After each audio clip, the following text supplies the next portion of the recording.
Hi friends, आज आपण बनवणार आहोत वेगळ्या पद्धतीने साबुदाणा वडा। चला तर रेसिपीला सुरुवात करूया। त्यासाठी मी येथे 1 वाटी साबुदाणा घेतला आहे, साधारणतः 125 ग्रॅम। साबुदाणा 4 ते 5 मिनिटे मंद आचेवर भाजून घ्यायचा।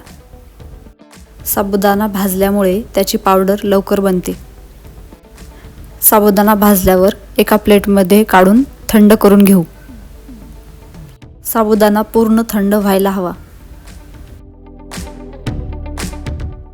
मिक्सरच्या भांड्यामध्ये साबुदाण्याची पावडर तयार करून घेऊ।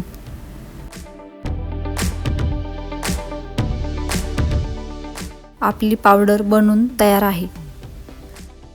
ती पावडर चाळणीने चाळून घ्यायची, जेणेकरून साबुदाण्याचे जाड कण राहू नयेत। अशा प्रकारे तुम्ही जास्त प्रमाणात ही पावडर बनवून ठेवू शकता व तुम्हाला हवे तेव्हा वडे बनवू शकता। येथे मी मध्यम साईजचा 1 बटाटा उकडून घेतलेला आहे। वजनी प्रमाणात 125 ग्रॅम बटाटा आहे। बटाटा किसून घ्यायचा। 2 मिरच्यांचे बारीक तुकडे घातले आहेत। तुम्ही मिरची वाटूनही घालू शकता। त्यानंतर 3 ते 4 चमचे भाजलेल्या शेंगदाण्यांचा जाड कूट घातला आहे। त्यानंतर चवीनुसार मीठ टाका।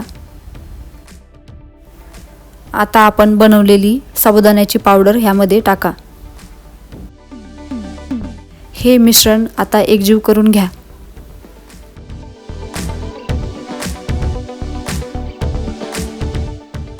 याचा असा उंडा तयार होईल। यामध्ये आता थोडं पाणी घालून उंडा मळून घ्या। साधारणतः अर्धा ग्लास पाणी यामध्ये मावतं। तुम्ही मळताना जसं लागेल तसं पाणी घालत राहा। उंडा खूप घट्टही व्हायला नको। आपण पुरीसाठी जसा उंडा बनवतो तसा व्हायला हवा। उंडा 10 मिनिटे झाकून ठेवायचा। 10 मिनिटांनी उंडा बघायचा मऊ झाला आहे की नाही। तुम्हाला जास्त घट्ट वाटत असेल तर थोडं पाणी घालू शकता। यातील थोडा उंडा घेऊन हाताने दाबून याचे वडा तयार करून घेऊ।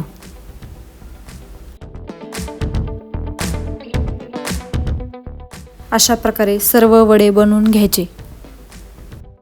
तेल गरम झालं आहे, आता वडे तळूया। वडे टाकताना वडे एकमेकांना चिटकू देऊ नका। वडे तळायला टाकल्यावर 3 ते 4 मिनिटांनी त्याला पलटी करा। लगेच पलटी केले तर ते मेदू वड्यासारखे झाऱ्याला चिटकतात। वडे लालसर होईपर्यंत तळून घ्या।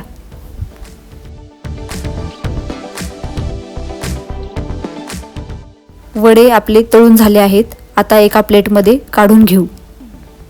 अशा प्रकारे सर्व वडे तळून घ्यायचे। तुम्ही बघू शकता आपले वडे किती छान तयार झाले आहेत। पीठ बनवून ठेवल्यावर तुम्ही साबुदाणा न भिजवता हवे तेव्हा वडे बनवू शकता। खायलाही खूप कुरकुरीत लागतात आणि वडे तेलकटही झाले नाहीत। नक्की करून बघा आणि रेसिपी कशी वाटली हे कमेंटमध्ये सांगा। हे तुम्ही दही अथवा चटणी सोबतही खाऊ शकता। रेसिपी आवडल्यास आपल्या तिखट आणि गोड चॅनलला लाईक, शेअर आणि सबस्क्राईब नक्की करा।